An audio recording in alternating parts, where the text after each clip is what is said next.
Hi guys and welcome back to the channel Deepak Yadav Education. Welcome to the daily Hindu news and editorial analysis of 8th of November 2021. तो guys आज है तारीख 8 नवंबर 2021 और है Monday. देखेंगे आज का the Hindu complete newspaper. The Hindu complete newspaper को एनालाइज करेंगे, बट लेक्चर में आगे बढ़ने से पहले अगर आप लोगों को ये कंप्लीट न्यूज़पेपर का पीडीएफ चाहिए तो क्या करना है, सबसे पहले डाउनलोड करना है टेलीग्राम और फिर जाकर सर्च बॉक्स में टाइप करना है Deepak Yadav education. As you can see guys आप लोग को ये वाला चैनल मिल जाएगा, उस पर क्लिक करना और जाकर इस चैनल को ज्वाइन कर लेना। देखो, अगर आप लोगों को इस तरीके से ये चैनल नहीं मिलता है तो नीचे डिस्क्रिप्शन बॉक्स में आप सभी लोगों को टेलीग्राम का लिंक दिया गया है, वो लिंक इसी चैनल का है। जैसे आप उस पर क्लिक करोगे ऑटोमेटिकली ये चैनल ओपन हो जाएगा, इसको जाकर ज्वाइन कर लेना। नाउ ज्वाइन करने से फ़ायदा क्या होगा, यहाँ पर आपको डेली बेसिस पर द हिंदू न्यूज़पेपर मिल जाता है, डेली करंट अफेयर के वीडियो का पीडीएफ मिल जाता है, डेली बहुत सारे डिजिटल नोट्स मिल जाते हैं और ये सारी चीज़ें मिलती हैं बिल्कुल फ्री में, तो जाकर इसको ज़रूर ज्वाइन करना। नाउ बढ़ते हैं आगे, और आगे बढ़ने से पहले हमेशा की तरह हम लोग अपने लेक्चर को एक मैप के क्वेश्चन के साथ स्टार्ट करेंगे। तो आज आप सभी लोगों को मैप में जाकर देखना है लाइबेरिया को कहाँ पर है ये एग्जैक्टली लोकेटेड, इसके आसपास कौन कौन से एरियाज़ हैं अच्छे से मैप में देखना। देन उसके बाद आकर नीचे कमेंट सेक्शन में टाइप करना, जिससे कि आप लोग इसको लंबे समय तक याद रख पाओगे। साथ ही साथ एक क्वेश्चन सॉल्व करेंगे जो कि यूपीएससी प्रीवियस ईयर साल 2008 के प्रीलिम्स में पूछा गया था। डेली बेसिस पर हम लोग एक प्रीवियस ईयर क्वेश्चन को यहाँ पर सॉल्व कर रहे हैं। क्वेश्चन बहुत ज़्यादा इजी था, आप इसके बारे में पढ़ चुके हो। क्वेश्चन क्या था, where are Tapovan and Vishnugad hydro electric project located. यहाँ पर जो ये तपोवन और विष्णुगढ़ हाइड्रो इलेक्ट्रिक प्रोजेक्ट हैं ये कहाँ पर लोकेटेड हैं। नीचे ऑप्शन दिया गया, ए मध्य प्रदेश, बी उत्तर प्रदेश, सी उत्तराखंड या फिर डी राजस्थान। देखो, इसके बारे में हाल ही में आर्टिकल आया था और हमने इसके रिगार्डिंग नोट्स भी सेंड कर रखे हैं टेलीग्राम पर। चाहो तो आप लोग सर्च कर सकते हो तपोवन करके, आपको जो भी जितनी भी नोट्स हैं वो मिल जाएंगे। वहाँ पे आप लोग देख पाओगे कि हाँ, हमने ऑलरेडी इसका डिस्कशन कर रखा है। तो मैं ज़्यादातर वही क्वेश्चन लाने की कोशिश कर रहा हूँ जो कि आप ऑलरेडी पढ़ चुके हो, तो उसका आप लोग आंसर भी दे पाओ। ठीक है, तो नीचे कमेंट सेक्शन में इसका आंसर ज़रूर देना है। अब जिसको आंसर नहीं मिलता है, मैं नीचे प्रोवाइड करवा चुका हूँ इसका आंसर भी, और टेलीग्राम पर भी मैंने वो आंसर प्रोवाइड करवा दिया है, उसको जाकर आप लोग देख सकते हो।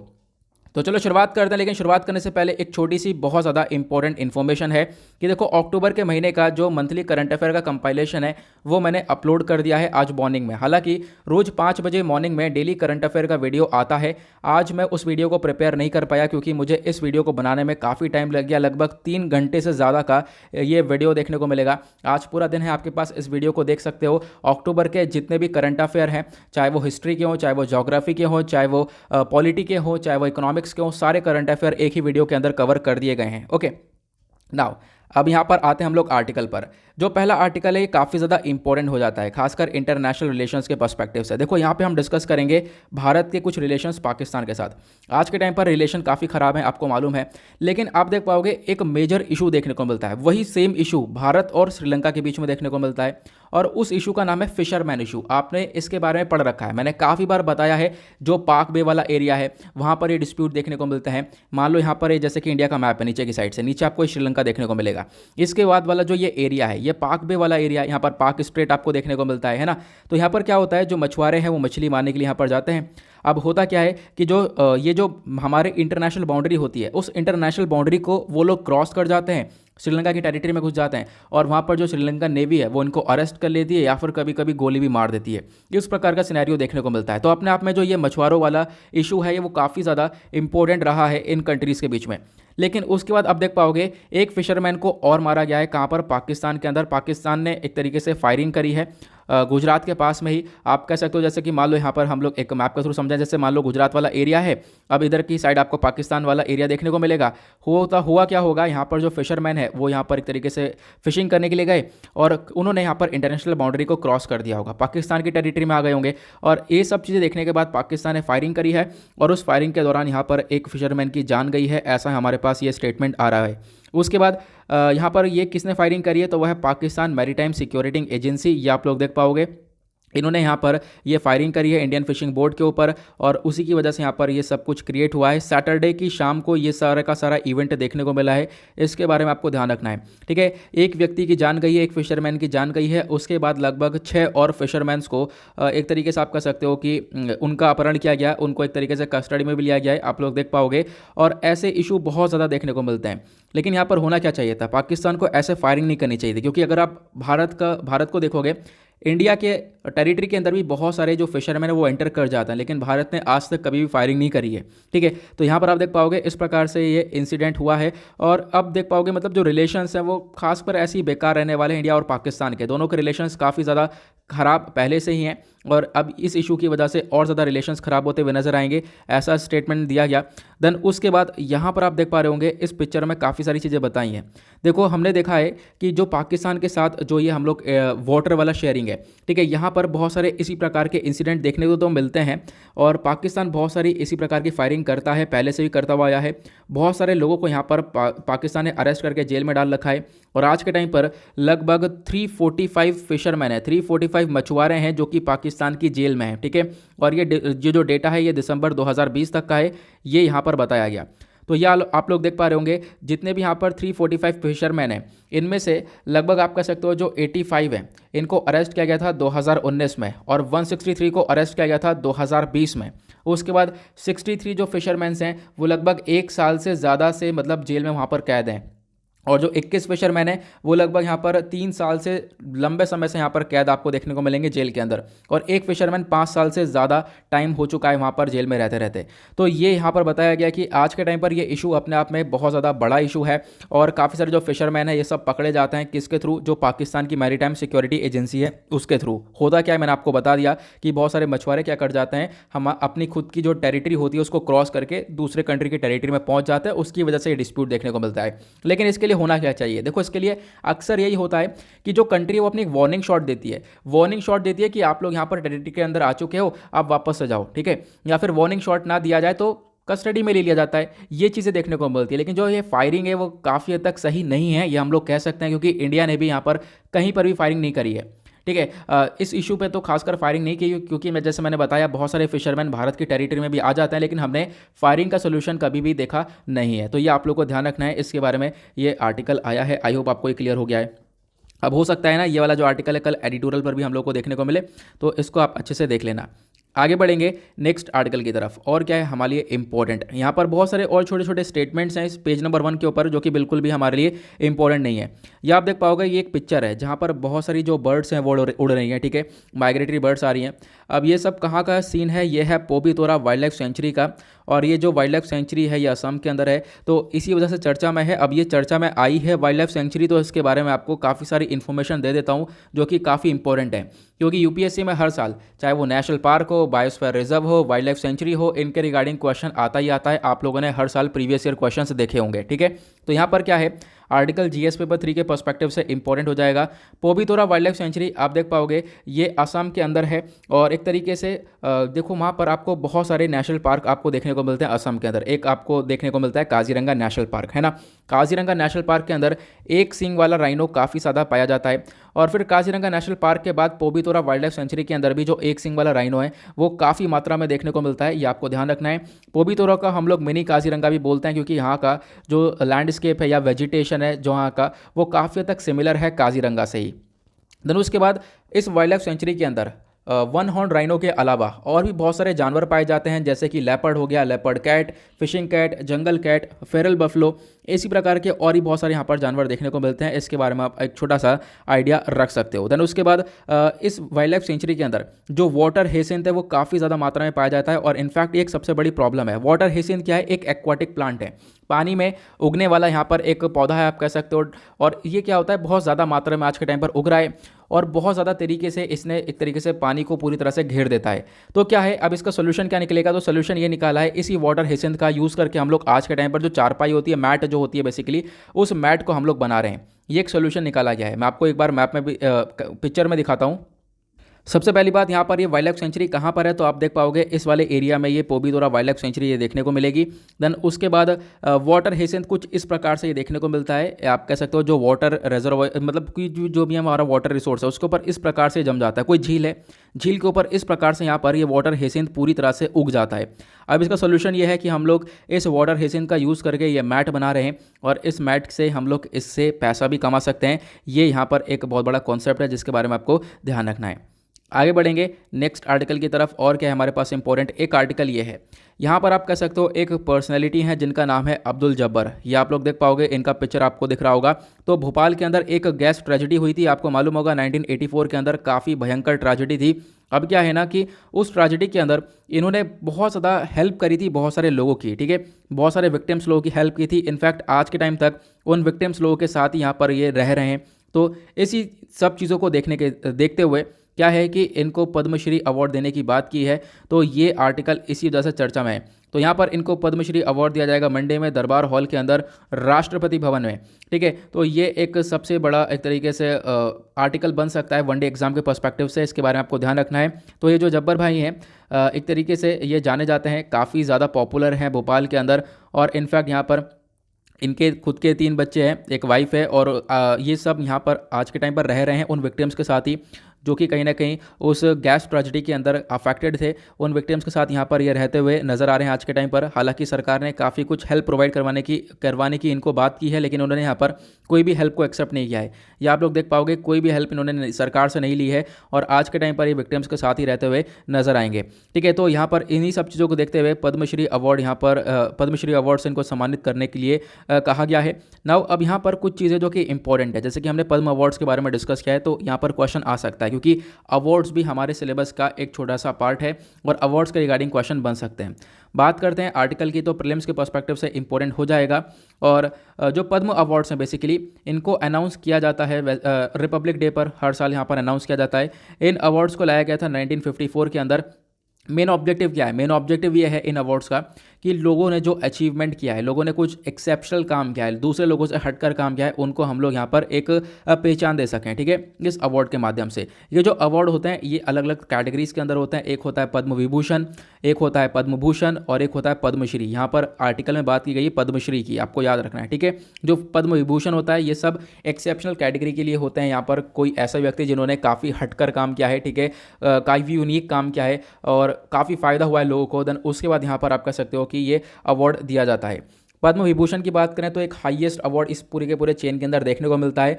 विभूषण के बाद पद्म भूषण आता है, पद्म भूषण के बाद पद्मश्री आता है। ये आप लोग एक आइडिया रख सकते हो इसके बारे में।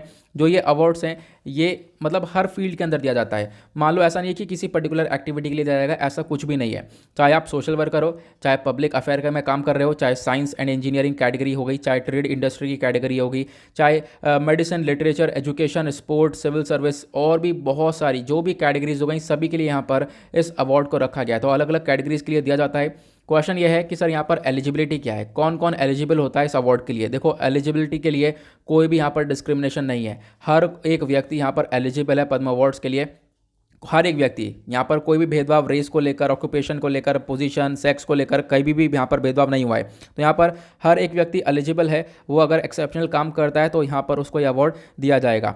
अब सिलेक्शन करने के लिए कमेटी बनाई जाती है, पद्म अवार्ड्स कमेटी बनती है, और इस कमेटी को एक तरीके से कॉन्स्टिट्यूट किया जाता है हमारे प्राइम मिनिस्टर के थ्रू हर साल।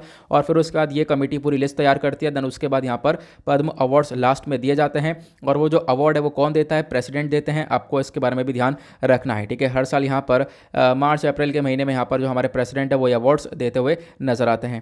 आगे बढ़ेंगे तो अभी इनको ऑनर मिल चुका है, अभी यहाँ पर इनकी ये अनाउंसमेंट हो चुका है कि यहाँ पर इनको पद्मश्री अवार्ड दिया जाएगा। अब एक चीज़ आपसे मैं यहाँ पर एक क्वेश्चन पूछना चाहूँगा, बहुत ज़्यादा इंपॉर्टेंट है, वो है भोपाल गैस ट्रेजेडी के रिगार्डिंग। ये जो ट्रेजेडी है 1984 में हम लोग को देखने को मिली, और इस ट्रेजेडी के अंदर कौन सी गैस थी जो कि लीक हुई थी, और उस गैस की वजह से काफ़ी हद तक खतरा पैदा हुआ। इनफैक्ट उस गैस की अगर यहाँ पर मात्रा 21 ppm मतलब कि पार्ट्स पर मिलियन अगर बढ़ जाती है, अगर इतनी गैस कोई इंसान इनहेल कर लेता है, सांस ले लेता है अंदर, तो मतलब मिनटों के अंदर उस इंसान की डेथ हो सकती है। तो आप समझ सकते हो कि यहाँ पर कितनी भारी मात्रा में गैस रिलीज हुई थी, कितने सारे लोगों की जान गई थी, कितना ज़्यादा डिस्ट्रक्शन वे उस टाइम पर क्रिएट हुआ था। तो नीचे कमेंट सेक्शन में उस गैस का नाम बताना है, ठीक है, कि कौन सी गैस लीक हुई थी। एक और नई जानकारी आप लोगों को, बहुत सारे लोगों को मिल जाएगी, और बहुत सारे लोगों को मालूम होगा। जनरल सा क्वेश्चन है, बहुत बार यहाँ पर बहुत सारे एग्जाम में पूछा गया है। आते हैं नेक्स्ट आर्टिकल की तरफ। अगले आर्टिकल यहाँ पर ये आर्टिकल जीएस पेपर 3 एनवायरमेंट के पर्सपेक्टिव से इंपॉर्टेंट हो जाएगा, और क्योंकि यहाँ पर एनवायरमेंट के अंदर एनवायरमेंट पोल्यूशन करके एक हमारे पास टॉपिक है जो हमारे सिलेबस का पार्ट है। तो दिल्ली गवर्नमेंट ने यहाँ पर बोला है कि जो वाटर सप्लाई है, वाटर सप्लाई हिट हुई है क्योंकि यहाँ पर जो यमुना रिवर है उसके अंदर जो पोल्यूशन है वो काफ़ी हद तक बढ़ चुका था। इसकी वजह से वाटर सप्लाई को थोड़ा सा रोका गया। अब पोल्यूशन बढ़ गया है, यानी कि खासकर अमोनिया इसके अंदर काफ़ी हद तक इंक्रीज़ हुआ है, और अमोनिया इंक्रीज़ हुआ अगर हम पानी को सप्लाई कर देंगे तो इससे काफ़ी हद तक लोगों की हेल्थ को नुकसान होगा। इस वजह से यहाँ पर वाटर को हिट किया गया, एक तरीके से इसकी सप्लाई को थोड़ा सा रोका गया। और आज के टाइम पर अमोनिया का लेवल लगातार यमुना रिवर के अंदर इंक्रीज़ हो चुका है। आज के टाइम पर मैंने आपको बताया ना अभी मैंने अभी दूसरा वो बताया था। यहाँ पर आप देख पाओगे लगभग इस बोला गया है कि जो अमोनिया है वो लगभग 3 ppm तक इंक्रीज़ हो चुका है, पार्ट्स पर मिलियन तक यहाँ पर ये इंक्रीज़ होता हुआ नज़र आया है, और ये काफ़ी हद तक खतरनाक साबित हो जाता है बॉडी के लिए, ऐसा बताया गया। नाउ सबसे पहली बात हम लोग बात करते हैं अमोनिया के बारे में। देखो अमोनिया के क्या इफ़ेक्ट हो सकते हैं। अमोनिया यहाँ पर क्या करता है, जो वाटर के अंदर ऑक्सीजन होता है उसके अमाउंट को कम कर देता है। वाटर के अंदर जो ऑक्सीजन प्रेजेंट होता है उसको रिड्यूस कर देता है, अपने आप में खतरनाक चीज़ है।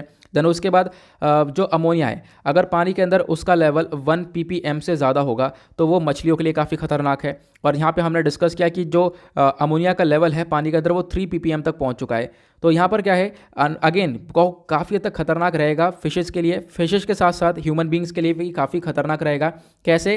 क्योंकि अगर यहाँ पर ह्यूमन बींग्स के अंदर अमोनिया का लेवल ज़्यादा बढ़ जाता है तो उससे बहुत सारे जो इंटरनल ऑर्गन्स है वो हमारे डैमेज हो सकते हैं, ये हम लोग को देखना है। ठीक है, तो ये एक चीज़ ध्यान रख सकते हो, अमोनिया के क्या क्या साइड इफेक्ट्स देखने को मिल सकते हैं। इसी वजह से वाटर की सप्लाई को कट किया गया। क्वेश्चन ये है कि क्या पोल्यूशन कैसे हुआ है। दिवाली के टाइम पर इंडस्ट्रीज़ वगैरह में ज़्यादा काम था, इंडस्ट्रियल वेस्ट ज़्यादा निकला है, कूड़ा करकट ज़्यादा निकला है खासकर हरियाणा वाला एरिया से, तो उसकी वजह से यहाँ पर ये वाटर के अंदर अमोनिया का लेवल काफ़ी इंक्रीज़ हुआ। नाउ हमने यहाँ पर यमुना रिवर के बारे में पढ़ा है। ठीक है, अब रिवर भी एक इंपॉर्टेंट सोर्स है हमारे करंट अफेयर का, मतलब जो इंपॉर्टेंट पार्ट है हमारे करंट अफेयर का, आपको ध्यान रखना है। सिलेबस के अंदर रिवर करके यहाँ पर आपको बहुत सारे टॉपिक देखने को मिलेंगे जहाँ के पॉइंट ऑफ व्यू से आपको रिवर को भी पढ़ना होता है। बहुत सारे क्वेश्चंस रिवर के रिगार्डिंग आ जाता है, कभी ट्रिब्यूटरीज पूछ लिया जाता है, कभी रिवर का ओरिजिनेशन पूछ लिया जाता है, कहाँ से ओरिजिनेट होती है। तो ये आपको छोटी छोटी चीज़ों के ऊपर ध्यान देना होगा।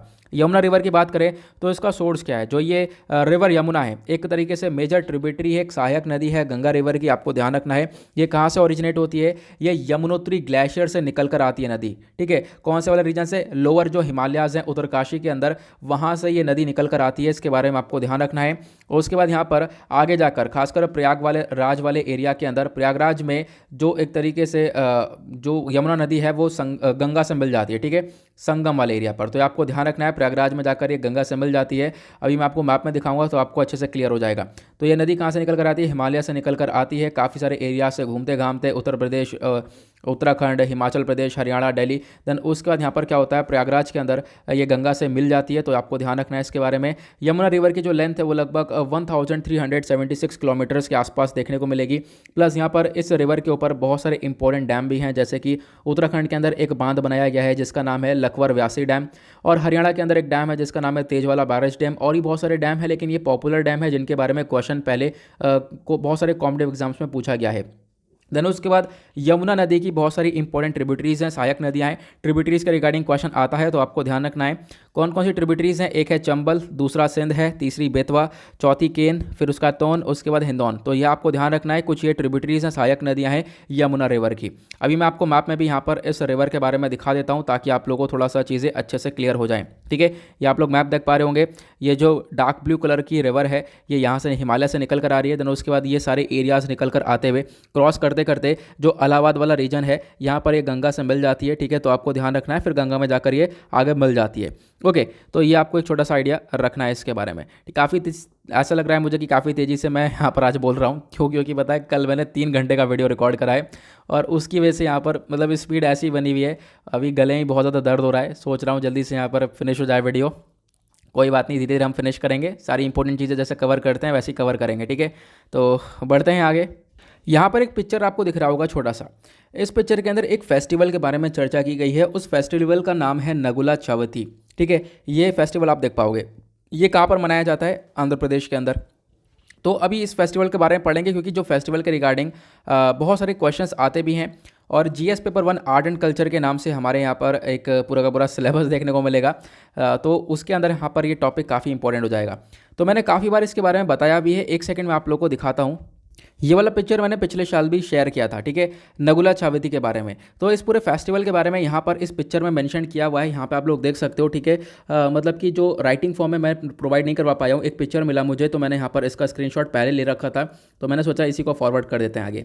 तो बेसिकली यहाँ पर जो ये फेस्टिवल है, मैंने जैसे बताया GS paper 1 art and culture का जो आपका सिलेबस है, वहाँ पर एक पूरा चैप्टर आता है फेस्टिवल के नाम का, ठीक है। तो सारे फेस्टिवल्स भी बहुत इंपॉर्टेंट होते हैं और हमारे सिलेबस का पार्ट है, तो आपको पढ़ना होता है, ठीक है। तो ये जो नगुला छावती है, एक तरीके से पवित्र दिन माना जाता है, ठीक है। यहाँ पर नाग पूजा की जाती है और यहाँ पर आप कह सकते हो कि इस दिन को हम लोग कब ऑब्जर्व करते हैं, दीपावली के चौथे दिन पर, दीपावली के बाद लगभग 4 दिन बाद यहाँ पर आप कह सकते हो कि इस फेस्टिवल को मनाया जाता है। आंध्र प्रदेश के अंदर यहाँ पे मनाया जाता है, तमिलनाडु के अंदर इस फेस्टिवल को सेलिब्रेट किया जाता है। इसके बारे में ध्यान रखना है। यहाँ पर क्या होता है, नाग देवता की यहाँ पर पूजा की जाती है और उसके बाद ज़्यादातर यहाँ पर जो फेस्टिवल है ये वुमेन फेस्टिवल कहलाता है, ठीक है, एक वुमेन फेस्टिवल कहलाता है। यहाँ पर क्या होता है, जो नगुला छावती है इसको हम लोग ऑब्जर्व करते हैं, एक मैरिड वुमेन के थ्रू ऑब्जर्व किया जाता है। जो मैरिड वुमेन है वो यहाँ पर एक तरीके से क्या करती है, फास्टिंग वगैरह करती हैं, व्रत वगैरह रखा जाता है, ताकि जो उनका बच्चा है उसकी वेलबींग के लिए, उसकी अच्छी हेल्थ के लिए यहाँ पर ये सब काम किया जाता है। ये जो फेस्टिवल है इस दौरान जो वुमेन है, जैसे मैंने आपको बताया, व्रत रखती हैं, प्लस उसके बाद नाग पूजा भी की जाती है यहाँ पर। और जो बहुत सारे भक्त होते हैं वो क्या करते हैं, मिल्क को ऑफर करते हैं, मिल्क चढ़ाते हैं नाग देवता को, ड्राई फ्रूट्स वगैरह चढ़ाते हैं। तो इसके बारे में आपको ध्यान रखना है। खासकर कहाँ पे चढ़ाया जाता है, जो कि स्नेक पिट होते हैं, यानी कि कुछ ऐसे यहाँ पर एरिया गड्ढे से बने हुए होते हैं जहाँ पर सांप रहते हैं, ठीक है, वो उस गड्ढे पर यहाँ पर चढ़ाया जाता है, ठीक है, उस स्नेक पिट्स के अंदर यहाँ पर चढ़ाया जाता है। ये सारी चीज़ें इसके बारे में आपको ध्यान रखना है। देन उसके बाद जो ये नगुला छावती है, ये एक तरीके से कार्तिक के मौसम में आपको देखने को मिलेगा। ये एक मेजर फेस्टिवल है आंध्र प्रदेश का, और कर्नाटका के कुछ पार्ट्स में सेलिब्रेट किया जाता है, तमिलनाडु में भी कुछ मतलब ये काफ़ी हद तक लोग जो है इसको सेलिब्रेट करते हैं। इसके बारे में आपको ध्यान रखना है, ठीक है। क्या होता है इस फेस्टिवल के अंदर, ये आप लोगों को पता चल चुका है। कहाँ पर ज़्यादातर सेलिब्रेट किया जाता है ये आप लोग को ध्यान रखना है, एक इंपॉर्टेंट पार्ट बन सकता है हमारे ये क्वेश्चन का, ठीक है। तो आप देख पाओगे जो पिट्स होते हैं ना, कुछ इस प्रकार से ये पिट्स आपको देखने को मिलता है, स्नेक पिट इसको हम लोग बोलते हैं, ठीक है। तो यहाँ पर एक तरीके से काफ़ी सारा चढ़ाया जाता है। आगे बढ़ेंगे नेक्स्ट आर्टिकल की तरफ। और क्या है हमारे पास इंपॉर्टेंट, तो एडिटोरियल को हम लोग सबसे लास्ट में डिस्कस करते हैं, जैसा कि डेली बेसिस पर करते हैं, तो लास्ट में इसको हम डिस्कस करेंगे। नेक्स्ट यहाँ पर एक आर्टिकल चर्चा में है हरियाणा का लॉ। तो यहाँ पर हरियाणा के एक लॉ है, लोकल लॉ, जिसकी वजह से आज के टाइम पर बहुत सारी कंपनियाँ हरियाणा को छोड़कर जा सकती हैं। और वो कंपनी मतलब कि जब छोड़कर जाएंगी तो डेफिनेटली उस एरिया के ऊपर काफ़ी बुरा असर ही पड़ेगा। अब ये लॉ क्या है इसको हम लोग थोड़ा सा समझेंगे। और इसी प्रकार के लॉ बहुत सारे एरियाज़ में और भी जगह पर लाए गए हैं और उसके ऊपर काम चल रहा है। हालांकि वो अच्छे से इम्प्लीमेंट हो पाएंगे या नहीं हो पाएंगे वो आगे की कहानी है। देखो यहाँ पर क्या है, हरियाणा की सरकार ने बोला है लोकल लोगों के लिए 75% तक जो जॉब्स हैं उसको रिजर्व कर दो। मतलब कि हरियाणा के अंदर जितने भी यहाँ पर जॉब्स हैं, जितनी भी कंपनीज़ हैं, ठीक है, वहाँ पर 75% जो जॉब्स होंगी वो हरियाणा के लोकल पीपल के लिए होंगी। कोई बाहर से जाकर उस जॉब को नहीं ले पाएगा। जैसे बाकी सारे एरियाज़ में होता है ना, बाहर से जाकर कोई जॉब वहाँ पर कर सकता है, पैसा कमा सकता है, तो ऐसा नहीं होगा। 75% तक रिजर्वेशन हरियाणा के लोगों को दिया जाएगा। बाकी जो बचा कुचा एरिया है वहाँ पर कोई भी जा सकता है, ठीक है, लेकिन 75% तक कोटा यहाँ पर हरियाणा के लोकल पीपल के लिए दिया गया है। तो ये गवर्नमेंट का लॉ है। अभी जो लोकल लॉ है इसकी वजह से क्या हो सकता है, जो बड़ी बड़ी कंपनीज़ हैं वो छोड़कर जा सकती हैं। अब आप कहोगे कि ऐसा क्यों, यहाँ पर बड़ी बड़ी कंपनीज छोड़ के क्यों जाएंगी? क्योंकि यहाँ पर कंपनी को तलाश होती है एक स्किल्ड पर्सन की, एक तरीके से एक्सपर्ट मेंबर की, ठीक है। तो बहुत सारे लोकल एरिया के मेंबर्स एक्सपर्ट नहीं हो पाते हैं, ऐसा बहुत ज़्यादा पॉसिबिलिटी देखने को मिलता है। लेकिन यहाँ पर एक एक्सपर्ट मेंबर, एक स्किल्ड पर्सन की ज़रूरत होती है। इस वजह से यहाँ पर कंपनियाँ छोड़कर उस एरिया को जा सकती हैं, डेफिनेटली ऐसी पॉसिबिलिटी है।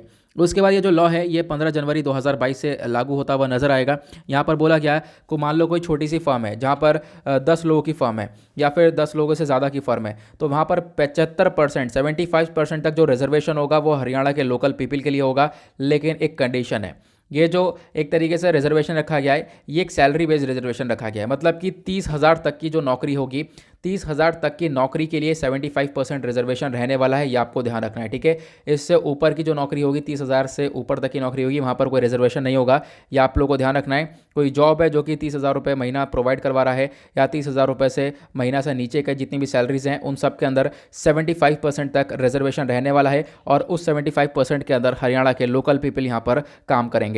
ओके, अब क्या होगा यहाँ पर आप कह सकते हो, इससे क्या हो सकता है कि जो बहुत सारी कंपनीज़ है, जैसे आईटी कंपनीज़ हो गई, बड़ी बड़ी कंपनीज़ हैं, आईटीएस कंपनीज़ हो गई, ये सब छोड़कर जा सकती है, क्योंकि यहाँ पर उनको तलाश होती है टैलेंट की, उनको तलाश होती है एक्सपर्ट मेंबर की। एक्सपर्ट मेंबर एक जगह से सारे मिल नहीं पाएंगे, इस वजह से यहाँ पर इन कंपनीज़ का काफ़ी बड़ा खतरा है। देन उसके बाद जो PhD chamber of commerce and industries president हैं प्रदीप मुल्तानी, इनका कहना यह है कि देखो ये एक मतलब लॉ बिल्कुल सही नहीं है। ठीक है, इस लॉ में आपको काफ़ी सारी चीज़ों का ध्यान देना चाहिए था। ये लॉ अगर आप इंप्लीमेंट करोगे तो डेफिनेटली कंपनी का भागना बिल्कुल तय है। और इसी के मामले में कंपनी यहाँ पर काफ़ी, अगर सभी जगह पर ऐसे लॉ इंप्लीमेंट हो जाए तो कंपनी देश छोड़कर भाग जाएगी। तो इससे काफ़ी हद तक नुकसान किसको देखने को मिलेगा? इंडिया को देखने को मिलेगा। ठीक है, तो ये चीज़ें हम लोग को देखने को मिल रही हैं। तो यहाँ पर आपको ध्यान देना पड़ेगा। यहाँ पे जो एक तरीके से ये मिनिस्टर हैं, इनका कहना ये है कि आप लोग यहाँ पर कुछ सब्सिडी वगैरह दे सकते हो ना, कि छोटी मोटी सब्सिडी दे सकते हो कंपनीज़ को, कि आप थोड़ा बहुत जो है लोकल पीपल को हायर करो, उसके बदले में आपको सब्सिडी मिलेगी। ऐसा थोड़ी ना है कि आप लोग रिजर्वेशन कर दो, और वो भी 75% का रिजर्वेशन डायरेक्टली। 75% का रिजर्वेशन के बाद आप सोच रहे हो कि यहाँ पर जॉब्स इंक्रीमेंट होगा, सब लोगों को जॉब मिलेगा, तो वो पॉसिबिलिटी कम देखने को मिलेगी आने वाले टाइम पर, वो हम लोग को पता चलेगा। ठीक है, लॉ लागू होने के बाद हम लोग को काफ़ी सारी प्रॉब्लम्स क्रिएट होती हुई नजर आएंगी, ये यहाँ पर बताया गया है। ठीक है, और बाकी यहाँ पर आगे वही सारी चीज़ें मेंशन की गई हैं जो कि मैंने अभी आप लोगों को बताया। तो बार बार एक चीज़ रिपीटेडली काफ़ी सारे लाइंस दिए हुए होते हैं, तो आपको उसके ऊपर फोकस नहीं करना है। आर्टिकल आपको समझ में आ चुका है, बहुत बढ़िया, आगे बढ़ेंगे।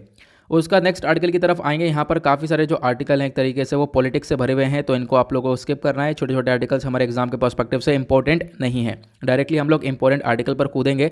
तो अगला आर्टिकल, बिल्कुल एक इंपॉर्टेंट आर्टिकल आ चुका है। यहाँ पर इटली और इंडिया के बारे में चर्चा हो रही है। अब इटली और इंडिया के बारे में चर्चा हो रही है, तो ये आर्टिकल हमारा जीएस पेपर 2 इंटरनेशनल रिलेशंस के पर्सपेक्टिव से इंपॉर्टेंट हो जाएगा। बात की गई है, देखो बहुत सारे इटलियन फर्म्स हैं जिनके ऊपर बैन लगाया हुआ था, अब उन बैन को हटा दिया गया है, ऐसा स्टेटमेंट आ रहा है। बहुत सारी रिपोर्ट्स बताती हैं, द हिंदू को बताया गया है, लेकिन अभी भी सारी चीज़ें एग्जैक्टली कंफर्म नहीं है, लेकिन फिर भी बताया यह जा रहा है कि हाँ बिल्कुल जो इटालियन फर्म्स हैं इनके ऊपर कुछ बैन लगाया गया था, तो उन बैन्स को हटाया जा रहा है। अब आप देख पाओगे ये जो सारी बातें हैं ये अभी कैसे हुई हैं। G20 समिट हुआ कहाँ पर? इटली, रोम के अंदर। ठीक है, वहाँ पर हमारे प्राइम मिनिस्टर गए थे, बहुत सारे और भी लोग गए थे, उन्होंने आपस में बातचीत करी है।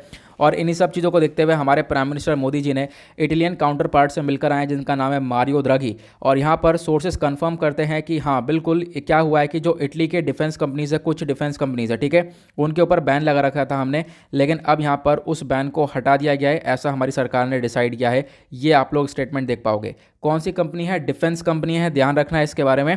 कुछ स्कैम वगैरह किया होगा उस कंपनी ने, तो उसकी वजह से यहाँ पर उसके ऊपर बैन लगा दिया था ना, वो अब फाइनली हट चुका है। अब अगर हम बात करें पिछले कुछ सालों के अंदर, इटली और इंडिया के रिलेशन है वो थोड़े बहुत ख़राब हुए हैं। कैसे? एक तो ये कंपनी के ऊपर बैन लगाने वाला इशू हो गया। दूसरा इशू आपको मालूम होगा, काफ़ी बार डिस्कस किया हमने एनरिका लेक्सी केस के बारे में। जो इटालियन मैरीन्स थे उन्होंने यहाँ पर केरला के 2 मछुआरों को मार दिया था, है ना। फिर उसका ये केस लंबे समय तक चलता रहा, 2012 का केस लंबे समय तक चलता रहा। अभी कुछ दिन पहले, मतलब कुछ महीनों पहले यहाँ पर ये केस पूरी तरह से सुलझा है। सुप्रीम कोर्ट ने यहाँ पर इस केस को पूरा सुलझा दिया है। सुप्रीम कोर्ट ने बोला कि जो इटली है वो हमें 10 करोड़ रुपए दे दे, मतलब जो भी मछुआरों को मार दिया था इटली के मैरीन पीपल ने, वो क्या करें, वो 10 करोड़ रुपए दे दे इटली उन परिवार वालों को, और जो है यहाँ पर अपने लोगों को छुड़ा कर ले जाए, क्योंकि हम उन लोगों को हमने कस्टडी में ले रखा था भारत के अंदर, है ना। तो क्या हुआ, इटली ने 10 करोड़ रुपए प्रोवाइड भी करवाए, 10 करोड़ रुपए दिए उन फैमिलीज़ को, केरला की फैमिलीज़ को, और उसके बाद यहाँ पर ये पूरा का पूरा डिस्प्यूट आज के टाइम पर रिजॉल्व हो चुका है, बिल्कुल ख़त्म हो चुका है। तो आज के टाइम पर रिलेशन आप देख पाओगे, एक जो मुद्दा था ये एनरिका लेक्सी केस वाला, वो तो ख़त्म हुआ। दूसरा यहाँ पर जो कंपनी के ऊपर बैन लगा रखा था वो वाला मुद्दा भी खत्म हुआ। तो अब क्या होगा, आने वाले टाइम पर पॉसिबिलिटी ये है कि भारत और जो इटली के रिलेशन है वो काफ़ी ज़्यादा इंप्रूव होते हुए नज़र आने वाले हैं। ये आपको फोकस रखना है, ठीक है। ये यहाँ पर बताया गया। एनरिका लेक्सी केस के बारे में मैंने अभी आपको बताया ना, टू द पॉइंट वही वाली बात यहाँ पर बताई गई है। 10 करोड़ रुपए यहाँ पर इटली ने चुकाए, और उसके बाद यहाँ पर ये पूरा का पूरा जो मुद्दा है वो ख़त्म हो चुका था। 2012 से ये मुद्दा लगातार चल रहा था, लेकिन अब यहाँ पर फाइनली ख़त्म हो चुका है। अब यहाँ पर मुद्दा ये है कि इटली और इंडिया के जो रिलेशंस हैं वो काफ़ी अच्छे हो सकते हैं आने वाले टाइम पर। और इटली और इंडिया ने पहले भी काफ़ी सारी बातचीत करी है, बहुत सारी समिट हुए हैं जहाँ पर हमने ग्रीन एनर्जी को लेकर प्लस और भी चीज़ों को लेकर बातचीत की है। लेकिन आज के टाइम पर जो 2 लीडर्स हैं इन्होंने यहाँ पर फोकस रखा है कि आने वाले टाइम पर जो रिलेशंस है उसको अच्छा किया जा सकता है, क्योंकि काफ़ी हद तक इंपॉर्टेंट रोल भी प्ले करेंगे अगर ये रिलेशंस अच्छे हो जाते हैं तो। उसके बाद हमने पहले भी डिसाइड किया, इटली और इंडिया ने मिलकर पहले भी डिस्कस किया था कि हम लोग काम करेंगे अपने दोनों कंट्रीज़ के कोऑपरेशन को बढ़ाने में, कॉपरेशन किस सेक्टर में, डिफेंस सेक्टर में हम लोग कॉपरेशन को इंक्रीज़ करेंगे, इसके ऊपर फोकस रखा गया है। और आज के टाइम पर ये जो समिट हुआ है यहाँ पर भी फोकस रखा गया है। और आने वाले टाइम पर आप कह सकते हो पॉसिबिलिटी ये है कि जो G20 समिट होगा 2022 या 23 का, वहाँ पर इंडिया उसको होस्ट करेगा। अब इंडिया होस्ट करेगा तो ये भी एक काफ़ी इंपॉर्टेंट रोल प्ले करने वाला है। उसके बाद यहाँ पर इटली के मतलब पॉसिबिलिटी है कि इटली के बहुत सारे ऑफिशियल मिनिस्टर भारत आ सकते हैं, यहाँ पर मीटिंग चल सकती है। तो ये इस यहाँ पर बताया गया है। ओके, तो आई होप आपको क्लियर हो चुका है। इसमें क्या बोला गया कि डायरेक्टली आप कह सकते हो जो मीटिंग है वो कहीं ना कहीं फ़ायदेमंद देखने को मिली है। भारत और इटली के जो पार्टनरशिप है वो वापस से रीलॉन्च होते हुए हम लोग को नज़र आ सकती है, ये यहाँ पर मैंशन किया गया। आई होप आपको क्लियर हो चुका है। उसके बाद आएंगे डायरेक्टली पेज नंबर 11 के ऊपर, दैट इज़ वर्ल्ड सेक्शन, देखेंगे दुनियादारी में क्या चल रहा है। पेज नंबर 11 पर कोई भी आर्टिकल इंपॉर्टेंट नहीं है, बिल्कुल जी, कोई भी आर्टिकल इंपॉर्टेंट आपको देखने को नहीं मिलेगा। कुछ अच्छा आर्टिकल आएगा जहाँ पर इंडिया का कुछ रिलेशन होगा तो डेफिनेटली उसको डिस्कस करेंगे। यहाँ पर एक आर्टिकल है, इराक के जो प्राइम मिनिस्टर हैं, ठीक है, इनको असैसिनेट करने की बातचीत करी गई थी, मतलब कि इनको मारने की पूरी कोशिश की गई थी, ड्रोन अटैक हुआ, लेकिन यहाँ पर ये बच गए हैं, फाइनली यहाँ पर बच गए हैं। अब एक तरीके से वहाँ पर कंसर्न काफ़ी ज़्यादा आ चुका है, प्लस यहाँ पर इनको प्रोटेक्शन प्रोवाइड करवा दी गई है, ये आप लोग देख पाओगे। तो अभी यहाँ पर ये अटैम्प्ट देखने को मिला है, एक तरीके से असैसिनेशन का अटैम्प्ट है वो बिल्कुल फेल हो चुका है। इराक के प्राइम मिनिस्टर के ऊपर यह इनको मारने का पूरी तरह से कोशिश की गई थी, वो आज के टाइम पर फेल हुआ। वहाँ के प्राइम मिनिस्टर का नाम है मुस्तफ़ा अल कदीमी, ये आप लोग देख पाओगे, ठीक है। तो मतलब ये हमारे काम का भी नहीं है, कहीं एग्जाम में नहीं पूछा जाएगा, ठीक है। तो यहाँ पर कुछ आर्टिकल्स दिए गए हैं जो बिल्कुल बेकार है, हम लोग यहाँ पर इसको बिल्कुल स्किप कर सकते हैं, बिल्कुल ठीक है। उसके बाद आज मंडे है, मंडे में इकोनॉमी का सेक्शन आता नहीं है, बिजनेस पेज आता नहीं है, तो हमारी यहाँ पर भी कोई इंपॉर्टेंट आर्टिकल नहीं देखने को मिलेगा। अब डायरेक्टली चलेंगे हम लोग अपने एडिटोरियल्स पर, देखेंगे आज के इंपॉर्टेंट एडिटोरियल्स को। तो जो पहला एडिटोरियल है इसमें कुछ ज़्यादा दम नहीं है, आपको मालूम होगा, हम डिस्कस कर चुके हैं। फ्यूल प्राइसेस को लेकर बातचीत की गई है, अभी यहाँ पर फ्यूल प्राइसेस के अंदर काफ़ी सारा कट डाउन देखने को मिला। नेक्स्ट आर्टिकल में यूएपीए के बारे में बात की गई है, मैं आपको बताऊंगा अभी अनलॉफुल एक्टिविटीज़ प्रिवेंशन एक्ट के बारे में कि आज के टाइम पर इस एक्ट का सही तरीके से इस्तेमाल नहीं हो रहा है, इसको डिस्कस करेंगे। देन उसके बाद ऑकस ग्रुप के बारे में चर्चा की गई है। ऑकस आज के टाइम पर चाइना के लिए अपने आप में एक बहुत बड़ा कंसर्न है, कैसे है उसको डिस्कस करेंगे। देन उसके बाद यहाँ पर एक नेक्स्ट आर्टिकल है, बात की गई है एमजी नरेगा के बारे में, Mahatma Gandhi national rural employment guarantee act के बारे में। जो एमजी नरेगा है यहाँ पर अभी फंड का शॉर्टेज हुआ था, अब ने इसके बारे में पढ़ा था, डेफिनेटली दोबारा देखेंगे कि यहाँ पर क्या एग्जैक्टली देखने को मिल रहा है, ठीक है। तो आज के लगभग 3-4 एडिटोरियल इंपॉर्टेंट हम लोग को एग्जाम के पर्सपेक्टिव से देखने को मिलेंगे। सबसे पहला एडिटोरियल हम लोग इसको कवर करते हैं। बात की गई है ऑकस ग्रुपिंग के बारे में। ऑकस के बारे में आपको पता होगा, ठीक है। ऑकस जो है एक ग्रुप है जहाँ पर 3 कंट्रीज आपको देखने को मिलेंगी, एक है ऑस्ट्रेलिया, दूसरा है यूके और तीसरा है यूएसए, ठीक है। इन तीनों कंट्री का ये पूरा का पूरा ग्रुप देखने को मिलेगा। मैं आपको इसके बारे में छोटी सी इन्फॉर्मेशन देता हूँ, देन उसके बाद हम लोग इस एडिटोरियल को कवर करेंगे, ठीक है।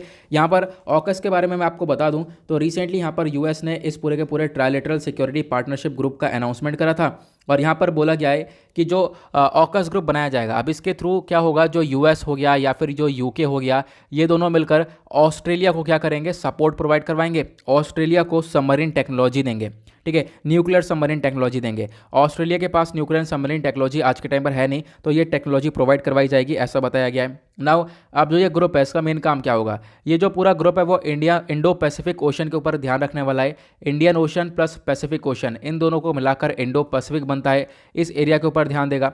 अब आपका क्वेश्चन होगा कि हमारे पास एक और ग्रुप है क्वाड वाला, बिल्कुल, जो क्वाड वाला ग्रुप है ना, जहाँ पर इंडिया, यूएस, ऑस्ट्रेलिया, जापान है, उसका मेन फोकस भी इंडो पैसिफिक वाले रीजन के अंदर है। अब यहाँ पर इस ऑकस ग्रुप का भी इंडो पैसिफिक वाले रीजन के ऊपर देखने को मिलेगा, ठीक है, साउथ चाइना सी के ऊपर देखने को मिलेगा।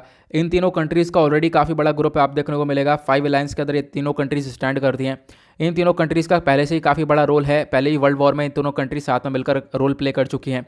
तो आज के टाइम पर इन तीनों कंट्रीज़ का जो ग्रुप है, कोई ऐसा नहीं कह सकते, मतलब ग्रुप का अनाउंसमेंट नया हुआ है, हालांकि ये पहले से ही साथ में काफ़ी कुछ काम कर चुकी हैं, ठीक है, इसके बारे में आपको ध्यान रखना है। और ये यहाँ पर बताया गया जो यूएस और यूके है, ये मिलकर क्या करेंगे, ऑस्ट्रेलिया को न्यूक्लियर सबमरीन टेक्नोलॉजी प्रोवाइड करवाएंगे। न्यूक्लियर सबमरीन टेक्नोलॉजी ऐसी टेक्नोलॉजी है जिसकी मदद से जो सबमरीन है वो पानी के अंदर काफ़ी लंबे समय तक रह सकती है, महीनों महीनों तक रह सकती है, क्योंकि जो नॉर्मल सबमरीन्स होती हैं हमारी, उनके अंदर यहाँ पर इतनी कैपेबिलिटी होती नहीं है, उनको हफ्ते में एक बार बाहर आना ही पड़ता है, ठीक है, पानी के अंदर से। तो हमारे लिए वो ज़्यादा हेल्पफुल नहीं होता है, हमारे लिए वो ज़्यादा अच्छी हैं जो कि महीनों तक अंदर रह सके पानी के।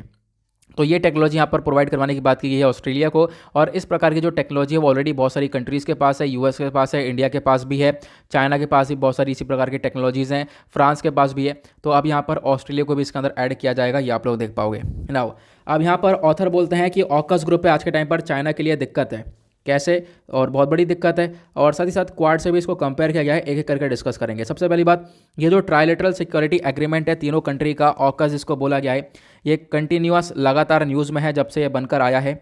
अभी यहाँ पर COP26 की मीटिंग हुई थी ग्लासगो के अंदर स्कॉटलैंड में, ठीक है। वहाँ पर यूएस प्रेसिडेंट जो बाइडन ने अपने जो फ्रांस है उसके साथ रिलेशंस को अच्छे करने की बातचीत की गई। अब आप कहोगे फ्रांस के साथ तो रिलेशन यूएस के ऑलरेडी अच्छे हैं, तो अच्छे क्यों करने की गई? मैं आपको समझाता हूँ इसके पीछे का मुद्दा क्या है, जो आगे यहाँ पर समझाया गया है, ठीक है। ये जो समझाया है ना, इसको मैं सिंपल शब्दों में आपको एक मुद्दा समझाता हूँ। मैंने आपको बताया इस ग्रुप के अंदर ऑस्ट्रेलिया है, यूके है और यूएस है। यूके और यूएस ने मिलकर बोला कि हम लोग ऑस्ट्रेलिया को क्या करेंगे, न्यूक्लियर सबमरीन देंगे। अब इससे फ्रांस नाराज़ हो गया। आप कहोगे फ्रांस क्यों नाराज़ हो गया? फ्रांस इसलिए नाराज़ हो गया क्योंकि ऑस्ट्रेलिया ने फ्रांस के साथ डील करी थी 2016 में कि हम लोग क्या करेंगे, न्यूक्लियर सबमरीन को फ्रांस से परचेज करेंगे, खरीदेंगे। काफ़ी अमाउंट की ये डील थी। अब यहाँ पर ये डील कैंसिल हो गई क्योंकि ये जो पूरा का पूरा टेक्नोलॉजी ऑस्ट्रेलिया को यूएस और यूके प्रोवाइड करवा रहा है। अब फ्रांस नाराज़ हो गया। फ्रांस ने अपने एम्बेसडर जो है यूएस के अंदर, ऑस्ट्रेलिया के अंदर, इनको वापस भी बुला लिया था, आपको मालूम होगा। उसके बाद जो बाइडन ने फ्रांस से बातचीत करी, माफ़ी मांगी, ठीक है, इमैनुअल मैक्रोन से। उसके बाद यहाँ पर सारी चीज़ें सही हुई हैं। अब यहाँ पर आप देख पाओगे उसी चीज़ को देखते हुए बोला है कि इस मीटिंग के दौरान यूएस के प्रेसिडेंट ने अपने रिलेशंस को फ्रांस के साथ सही कर लिया है।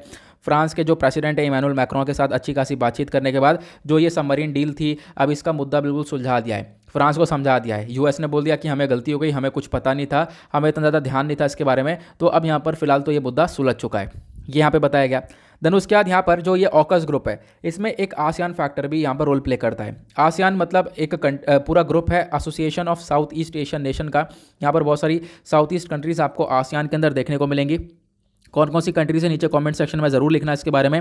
तो ये जो आसियान है बेसिकली आज के टाइम पर यहाँ पर यूनिटी है नहीं, एकता है नहीं, ठीक है। तो अब एकता नहीं है तो क्या होगा, मतलब कि आप कह सकते हो डिसयूनिटी यहाँ पर ज़्यादातर देखने को मिलेगा। काफ़ी बड़ा कंसर्न भी आसियान को लेकर देखने को मिलता है। तो क्या होगा, जो ये ऑकस ग्रुप है काफ़ी बड़ा रोल प्ले कर सकता है यहाँ पर।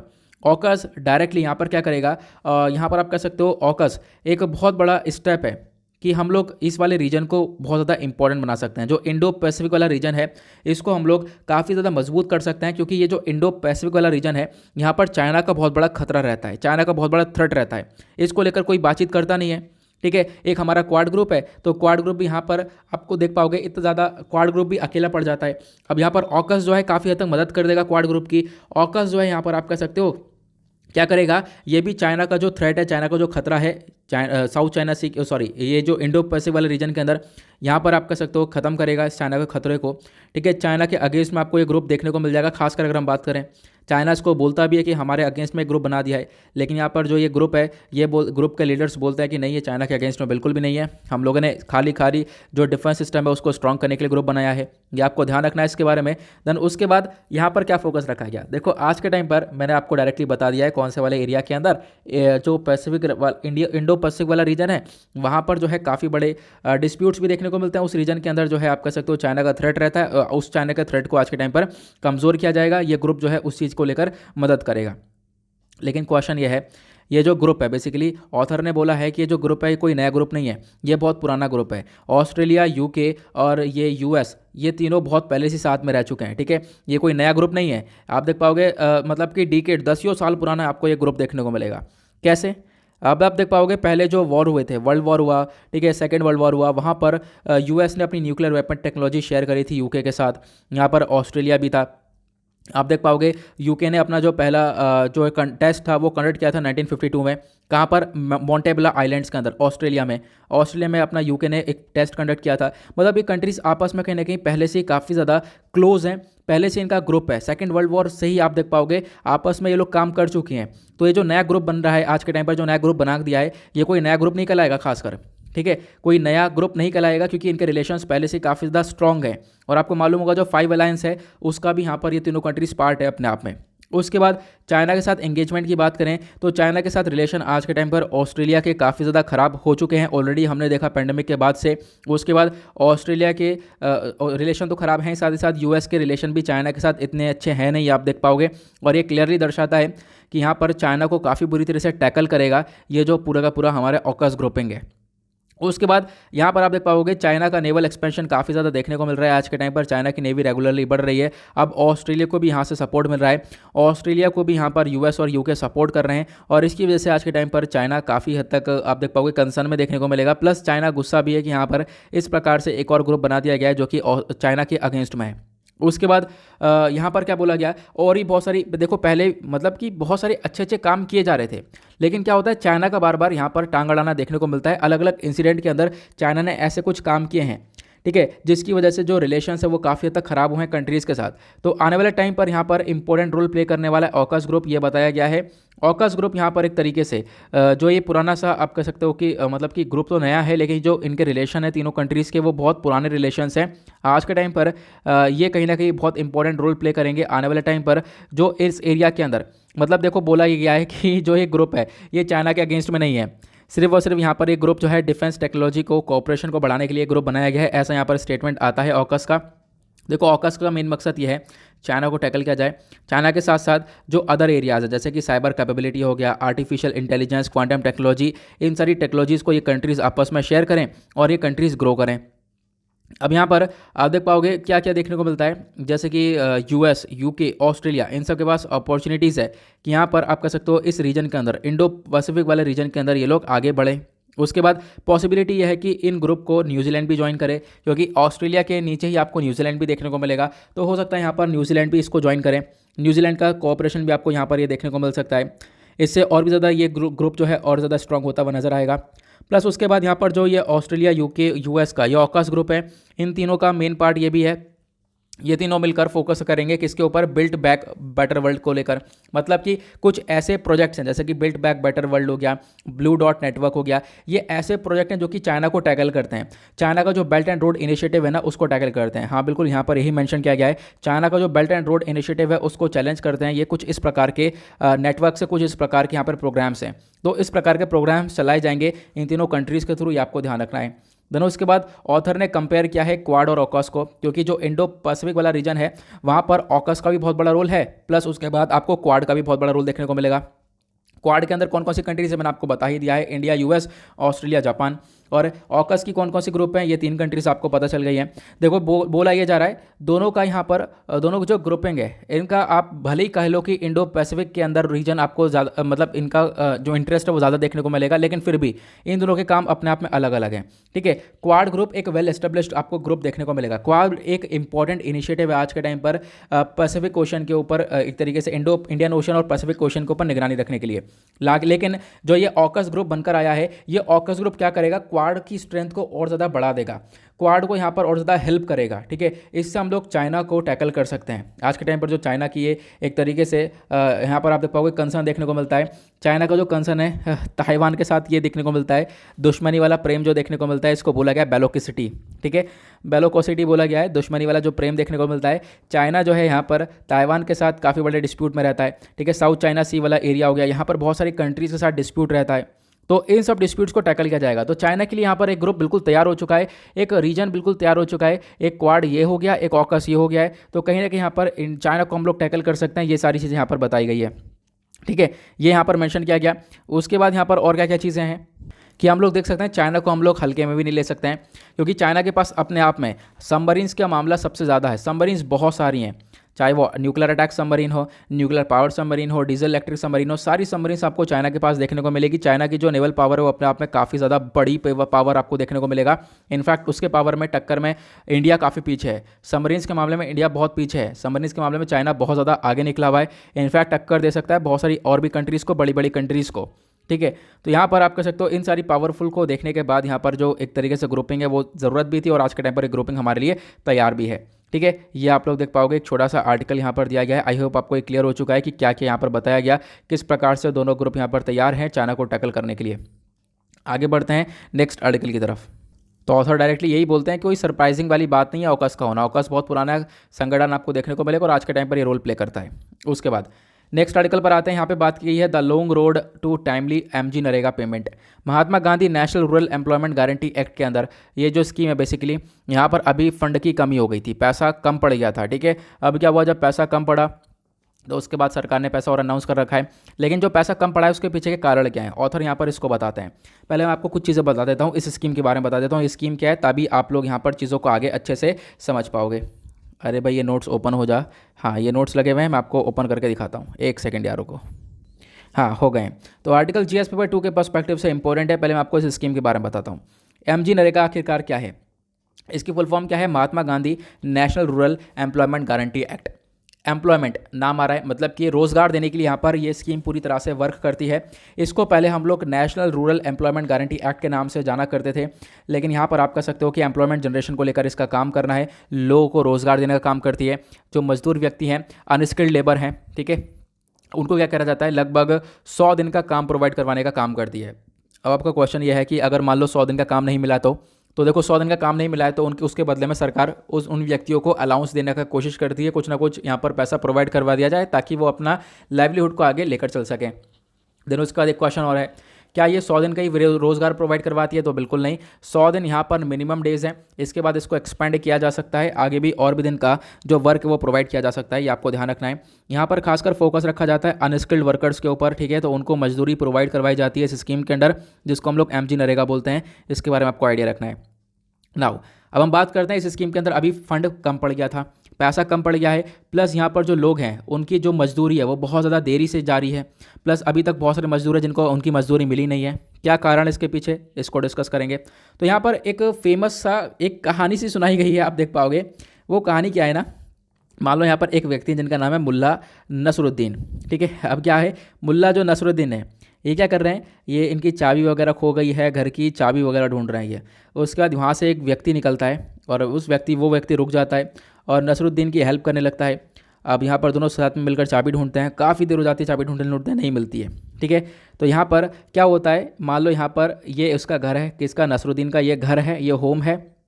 और यहाँ पर ये लोग, मान लो एक व्यक्ति जा रहा था और इसने मिलकर, ये पर्टिकुलर एक व्यक्ति है, ये मिलकर इसके साथ चाबी ढूंढने लगा। अब जब ये चाबी ढूंढने लगा तो ढूंढते ढूंढते परेशान हो गया। अब यहाँ पर इस व्यक्ति ने पूछा कि चाबी कहाँ पर गिरी है, तो इस व्यक्ति ने बताया कि चाबी तो मेरे घर के पास गिरी है। और फिर ये व्यक्ति बोलता है, अब जब चाबी घर के पास गिरी है तो आप यहाँ पर क्यों ढूंढ रहे हो, घर के पास ढूंढो ना, घर से दूरी पर बैठकर क्यों ढूंढ रहे हो। तो यहाँ पर ये बोलता है व्यक्ति कि देखो घर के पास मैं इसलिए नहीं ढूंढ रहा क्योंकि घर के पास लाइट नहीं है, लाइट मेरी यहाँ पर है, ठीक है, लाइट यहाँ पर लगी हुई है, तो लाइट यहाँ पे लगी हुई है तो चाबी मैं यहाँ पर ढूंढ रहा हूँ। तो यार ये बोला गया इसके थ्रू, ठीक है। तो आप देख पाओगे ये यहाँ पर स्टेटमेंट दिया हुआ है कि लाइट यहाँ पर है तो मैं लाइट यहाँ पर, इसी वजह से मैं चाबी को यहाँ पर ढूंढ रहा हूँ।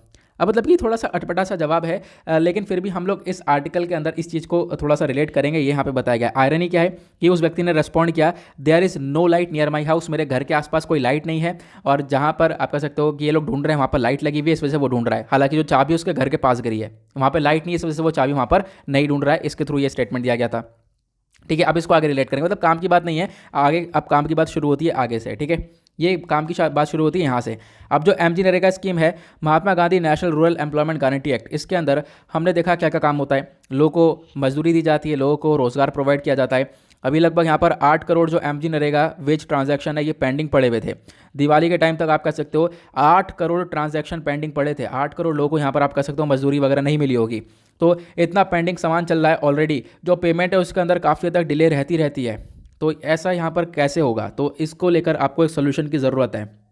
आप देख पाओगे क्या क्या बोला गया है आज के टाइम पर जो फंड एलोकेशन है वो बहुत ज़्यादा कम हो चुका है, ठीक है। आपने जो बजट अनाउंस किया है उसके अकॉर्डिंग जो फंड एलोकेशन है वो काफ़ी ज़्यादा कम हो चुका है। जो मिनिस्ट्री ऑफ रूरल डेवलपमेंट है उन्होंने यहाँ पर रिलीज़ किया है कि जो आज के टाइम पर लगभग 8,921 करोड़ रुपीस का ये फंड देखने को मिलेगा जो कि अवेलेबल है, जिससे हम लोग वेज वगैरह प्रोवाइड करवा सकते हैं। आज के टाइम पर बहुत सारे जो फंड है हमने यूज़ कर लिया है इस स्कीम के अंडर में। बोला जा रहा है ये जो भी फंड था, इसका जो भी बजट था, उसको सबको यूज़ करने के बाद आज के टाइम पर ये स्कीम माइनस में चल रही है। अब क्या होता है, बहुत सारे जो चीफ मिनिस्टर हैं ओडिशा के, तमिलनाडु के, ये सब प्राइम मिनिस्टर को लेटर लिखते हैं कि भाई एमजी नरेगा की स्कीम के अंदर और भी फंड चाहिए। फंड कहाँ से आएगा, क्योंकि लोग जो है यहाँ पर काम कर रहे हैं, इसके अंदर मजदूरी कर रहे हैं, तो उसके बदले में उनको पैसा भी तो देना है, ठीक है। तो यहाँ पर क्या होगा, फंड के लिए इन्होंने यहाँ पर चिट्ठी लिखी प्राइम मिनिस्टर को, ये आप देख पाओगे। फिलहाल अभी फंड की कमी पड़ गई है, उसके बारे में यहाँ पर बताया गया। देन उसके बाद बताया गया जो ये फंड है यहाँ पर बेसिकली जो पेमेंट का प्रोसेस होता है, ये दो प्रकार का पेमेंट का प्रोसेस यहाँ पर देखने को मिलता है। पेमेंट के प्रोसेस में दो स्टेज होती है। स्टेज वन के अंदर क्या होता है, जो स्टेट्स जो राज्य है वो इलेक्ट्रॉनिकली क्या करते हैं, इनवॉइस को सेंड करते हैं, बिल को सेंड कर देते हैं। कहाँ पर, एफटीओ पर। जो हमारी सेंट्रल गवर्नमेंट है, केंद्र सरकार को बिल सेंड कर देते हैं, क्योंकि जो स्कीम है बेसिकली यहाँ पर केंद्र सरकार राज्य सरकार मिलकर ये स्कीम को चला रहे हैं। ठीक है, जो केंद्र सरकार है वो पैसा पे कर रही है, ठीक है, राज्य सरकार को पैसा पे कर रही है और राज्य सरकार फिर वहाँ पर क्या करती है, वो अमाउंट पे करती है। तो पहला स्टेज यहाँ पर कैसे पेमेंट होती है, मान लो यहाँ पर जो राज्य सरकार है उन्होंने काम करवाया मजदूरों से, काम करवाने के बाद जो भी बिल वगैरह तैयार हुआ है वो बिल सरकार को भेज दिया। वहाँ पर उस बिल के अंदर जो वर्कर होगा उसका नाम पता होगा प्लस बैंक अकाउंट होगा। तो यहाँ पर जो सरकार है, गवर्नमेंट, हमारी सेंट्रल गवर्नमेंट, वो क्या करेगी, वो पैसों को ट्रांसफ़र कर देगी उनके अकाउंट में, जो मजदूरी वो डाल देगी। इस प्रकार से यहाँ पर काम होता है। ठीक है, उसके बाद लेकिन यहाँ पर दूसरे स्टेज के अंदर क्या होता है, इसी प्रोसेस में काफ़ी हद तक डिले हो जाता है। जो सेंट्रल गवर्नमेंट की रिस्पॉन्सिबिलिटी है ना, उसको खत्म होना चाहिए लगभग 7 दिन के अंदर अंदर। ये सेंट्रल गवर्नमेंट की रिस्पॉन्सिबिलिटी 7 दिन के अंदर अंदर खत्म हो जानी चाहिए स्टेज वन के बाद। जैसे आपने यहाँ पर ट्रांसफ़र करना है और ये जो जितनी भी रिस्पॉन्सिबिलिटी है आपको सब कुछ पैसा वैसा कट कटा कर खत्म करके 7 दिन के अंदर काम खत्म करना होता है। लेकिन यहाँ पर क्या है, ये 7 दिन के अंदर काम खत्म नहीं हो पा रहा है। ठीक है, सुप्रीम कोर्ट ने 2018 के अंदर ऑर्डर दिया था कि स्टेज वन तो यहाँ पर आप कह सकते हो डिले हो ही रहा है, लेकिन स्टेज टू ज़्यादा डिले हो रहा है। जहाँ पर टाइम कम लगना चाहिए था वहाँ पर टाइम ज़्यादा लग रहा है आज के टाइम पर। अब टाइम ज़्यादा लगने की वजह से एक तरीके से जो पेमेंट वगैरह है मजदूरों के पास वो बहुत ज़्यादा देरी गति से जा रही है, बहुत ज़्यादा धीमी गति से जा रही है। और इसकी वजह से काफ़ी सारे लोग अफेक्टेड देखने को मिलेंगे। काफ़ी काम कर लेते हैं बेचारे, महीनों महीनों बाद उनके पास उनकी पेमेंट जा रही है। तो ये कोई अच्छा रास्ता नहीं है। इसके पीछे का रीज़न ये है कि आज के टाइम पर इस स्कीम में एक बहुत बड़ी दिक्कत है। स्कीम में दिक्कत यह है कि स्कीम सबसे पहले पेमेंट किसको देती है, जो लोअर कास्ट है, शेड्यूल्ड कास्ट, शेड्यूल्ड ट्राइब्स, ठीक है, इनको पहले पेमेंट दी जा रही है, ऐसा बताया गया है। तो आप जब पहले इनके ऊपर फोकस करोगे, इनको पेमेंट दोगे, तो यही बहुत सारे लोग हैं इनको पेमेंट दे देते, क्या होगा, जो बाकी सारे जो अदर्स लोग हैं ना वो बच जाते हैं। ठीक है, उनको पेमेंट बहुत लास्ट में जाती है, या तो पेमेंट खत्म हो जाता है या फिर उनके पास पेमेंट बहुत ज़्यादा डिले हो जाती है, बहुत ज़्यादा धीमी गति से बहुत ज़्यादा देरी में जाती है। तो एक सबसे बड़ा इशू ये है कि आपने यहाँ पर कास्ट वाइज सेग्रीगेशन कर रखा है। जो इनवॉइस है उसका आपने सेग्रीगेशन मतलब बांट रखा है दो अलग अलग जगह पर, कास्ट वाइज कर रखा है। जो वर्कर्स की कास्ट है, शेड्यूल्ड कास्ट, शेड्यूल्ड ट्राइब्स वाले लोगों को आप पहले यहाँ पर पेमेंट दे रहे हो, तो ये कहीं ना कहीं अपने आप एक बहुत बड़ा कंसर्न है, ऐसा यहाँ पर बताया गया। ठीक है, तो आपको ये सबसे बड़ी बात, सबसे पहली चीज़ इसको सॉल्व करना होगा। मान लो यहाँ पर झारखंड का एग्जाम्पल लिया गया, छत्तीसगढ़ का, मध्य प्रदेश का, वेस्ट बंगाल का एग्जाम्पल लिया गया। अब यहाँ पर जो ये एग्जाम्पल है इसके थ्रू बताया गया कि देखो ऐसा देखने को मिला है, सरकार का जो डिले है, स्टेज 2 वाला जो प्रोसेस है वो काफ़ी हद तक बढ़ जाता है। 8 दिन के अंदर अंदर प्रोसेस खत्म करना चाहिए तो 15 दिन से ज़्यादा हो जाता है, और उसके बाद यहाँ पर ये प्रोसेस खत्म ही नहीं हो पाता, ये डिले पे डिले होता रहता है। तो इस चीज़ के अंदर सुधार करना होगा, सबसे बड़ा सुधार करना होगा। कास्ट बेस्ड जो सेग्रीगेशन कर रहे हो उसके अंदर आपको एक सोल्यूशन लेकर आना पड़ेगा, यानी कि कास्ट के वाइज पर, जाति के आधार पर आप लोग पेमेंट दे रहे हो। सबसे पहली बात यहाँ पर इस स्कीम के अंदर जो शेड्यूल्ड कास्ट के वर्कर्स हैं, शेड्यूल्ड ट्राइब्स के वर्कर्स हैं, इनको सबसे पहले रखा जाता है। आप देख पाओगे काफ़ी हद तक, मतलब कि एग्जाम्पल अगर हम देखें तो 46% जो पेमेंट है वो शेड्यूल्ड कास्ट वर्कर्स को दी गई, 37% शेड्यूल्ड ट्राइब्स को दी गई। बाकी सारे जो non scheduled caste, non scheduled tribes workers हैं उनको सिर्फ और सिर्फ 26% पेमेंट मिली है। तो यहाँ पर आप खुद समझ सकते हो कि यहाँ पर क्या हुआ है कि जो अदर लोग हैं, non scheduled class, non scheduled tribes हैं, उनको यहाँ पर पेमेंट लेट मिल रही है। ऐसा सिचुएशन हमने मध्य प्रदेश, झारखंड, ओडिशा, वेस्ट बंगाल के अंदर देखा है। तो इस चीज़ के अंदर पहली चीज़ सुधार करनी पड़ेगी, ऐसा यहाँ पर ऑथर बोल रहे हैं। उसके बाद दूसरी यहाँ पर चीज़ ऑथर ने बोली है टेक्नोलॉजी को लेकर। आज के टाइम पर जो आपके पास टेक्नोलॉजी है वो बिल्कुल सही नहीं है। ठीक है, टेक्नोलॉजी के मामले में आपको थोड़ा सा आगे बढ़ना पड़ेगा। ठीक है, तो यहाँ पर बताया गया है, मैं आपको समझाता हूँ। जैसे कि अभी हमने शेड्यूल्ड ट्राइब्स वाले मामले को समझा एग्जैक्टली क्या है। उसके बाद बोला गया आज के टाइम पर देखो जो हमारा सैम्पल एनालिसिस है वो ये बताता है कि जैसे कि कोई पेमेंट होनी है तो उसके लिए क्या क्या चीज़ें ज़रूरत होती हैं। जब पेमेंट होती है तो पेमेंट में हम लोग इस्तेमाल करते हैं आधार पेमेंट ब्रिज सिस्टम। ठीक है, और दूसरा यहाँ पर इस्तेमाल किया जाता है traditional account based system. In fact जो ये आधार बेस्ड पेमेंट सिस्टम है ना, बेसिकली ये क्या करता है, एक तरीके से बहुत सारी जो प्रॉब्लम्स है उसको बढ़ा देता है, क्योंकि पेमेंट फेलियर हो जाता है। क्योंकि आप आधार मैपिंग का यूज़ कर रहे हो और बहुत सारे जो लोग होते हैं उनके जिनके पास आधार कार्ड, जो बहुत सारे मजदूर हैं जिनके पास आधार कार्ड होता है, कभी कभी क्या होता है जो उनका आधार कार्ड होता है ना बैंक अकाउंट से लिंक होगा तो फिर वहाँ पर उनके अकाउंट में पैसा आएगा। लेकिन कभी कभी क्या होता है वो मजदूर आदमी अपना आधार कार्ड बनवाता है लेकिन किसी और के बैंक अकाउंट से वो लिंक करवा देता है। कभी कभी ऐसी सिचुएशन देखने को मिलती है, और ऐसी सिचुएशन बहुत ज़्यादा हो रही है आज के टाइम पर। ठीक है, कि उसने किसी और के बैंक अकाउंट से अपना आधार कार्ड लिंक करवा रखा है। ठीक है। अब क्या है, जब लिंक करवा रखा है तो ये जो पेमेंट है वो काफ़ी हद तक यहाँ पर एरर आ जाता है, इसके अंदर पेमेंट यहाँ पर ट्रांसफ़र नहीं हो पाती है, ये हम लोग देख पाते हैं। तो क्या है, आपको इस टेक्नोलॉजी के अंदर कुछ सुधार लाना पड़ेगा या फिर एक ऑल्टरनेटिव लेकर आना पड़ेगा, ठीक है। तो ये सारी चीज़ देखने के बाद ऑथर लास्ट में ये बोलती हैं कि यहाँ पर सरकार को कुछ ना कुछ ज़्यादा अमाउंट अनाउंस करना पड़ेगा ताकि जो स्कीम है इसके अंदर ज़्यादा से ज़्यादा पैसा डाला जाए और लोगों को टाइमली पैसा मिले, प्लस यहाँ पर जो कास्ट बेस्ड सेग्रीगेशन है इसको लेकर एक सोल्यूशन लेकर आया जाए। ये यहाँ पर ऑथर बोल रहे हैं। आई होप आपको ये एडिटोरियल क्लियर हो चुका है। नाउ बात करते हैं आज के लास्ट एडिटोरियल की तरफ। आज का लास्ट एडिटोरियल यहाँ पर बात करता है, आज के टाइम पर आप देख पाओगे क्या हो रहा है, सुप्रीम कोर्ट के कुछ जजमेंट आए हैं किस चीज़ को लेकर, यूएपीए को लेकर, ठीक है, ये हम डिस्कस करेंगे। तो अब जाकर थोड़ा बहुत मामला सही हुआ है, अदरवाइज यहाँ पर जो यूएपीए है अनलॉफुल एक्टिविटीज़ प्रिवेंशन एक्ट, इसका बहुत तरीके से गलत इस्तेमाल हो रहा था। पहले मैं आपको यूएपीए के बारे में बता देता हूँ। Unlawful activities prevention act basically यहाँ पर एक तरीके से ये एक्ट है जिसको लाया गया था 1967 में, ठीक है। इसका मेन काम क्या है कि मान लो कोई व्यक्ति अनलॉफुल एक्टिविटी कर रहा है तो उसको अरेस्ट कर लेना, कस्टडी में ले लेना, ठीक है। हम अपने देश को प्रिवेंट करने के लिए, बचाने के लिए उसको कस्टडी में ले सकते हैं। जैसे कि अब अनलॉफुल एक्टिविटी क्या होती है, तो मान लो कोई व्यक्ति है जो कि कुछ ऐसी एक्टिविटी कर रहा है जो कि हमारे भारत की सोवरेनिटी या फिर भारत की टेरिटरी के खिलाफ है, तो उसको अरेस्ट किया जा सकता है। हाँ, अपनी कंट्री को प्रिवेंट करने के लिए काम कर सकते हैं, ठीक है। तो ये यूएपी एक्ट के अंदर चीज़ें बताई जाती हैं, तो इसके बारे में ध्यान रखना है, ठीक है। जो ये यूएपी एक्ट है इसके अंदर किसी भी व्यक्ति को डेथ पेनल्टी दी जा सकती है एक तरीके से। उसके बाद यहाँ पर एक चीज़ और है कि उसको उम्र कैद की सज़ा भी सुनाई जा सकती है। इसके अंदर इंडियन के साथ साथ जो फॉरेन नेशनल है उसको भी चार्ज किया जा सकता है यूएपीए के अंडर में, ध्यान रखना है इसके बारे में।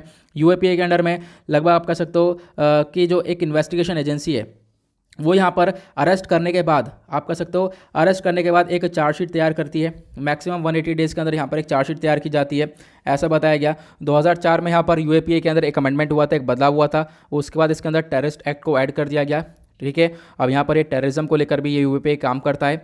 उसके बाद 2019 में फिर से यहाँ पर यूएपीए के अंदर एक अमेंडमेंट हुआ था, एक संशोधन हुआ था।